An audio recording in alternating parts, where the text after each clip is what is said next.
Run cooler for longer.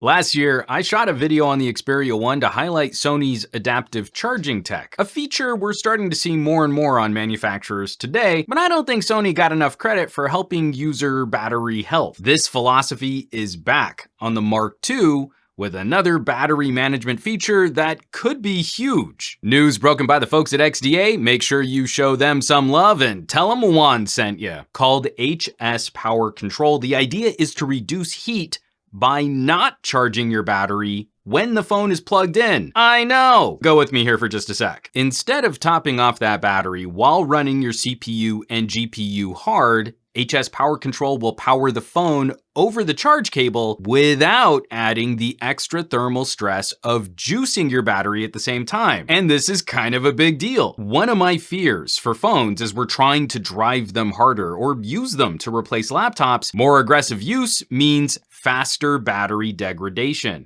Take a product like the Next Dock, for example. If I use a phone's desktop mode, while plugged in, that battery is always going to be running harder using the phone and recharging at the same time. Bypassing the battery means we eliminate one part of the phone generating heat and we don't use up a charge cycle on the battery. Now, while this lives in Sony's Game Enhancer software, you can add any app you want to the list to enable this feature, where it really comes in handy on something like video rendering.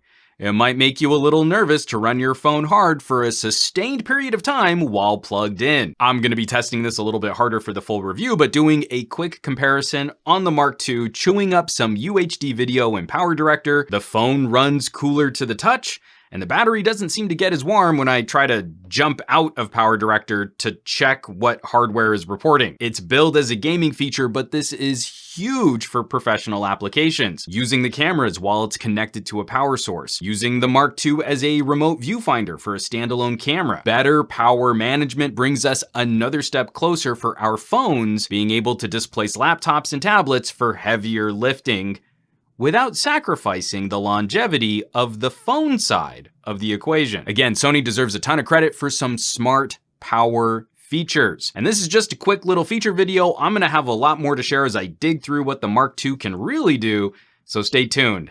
I think this is gonna be a lot of fun.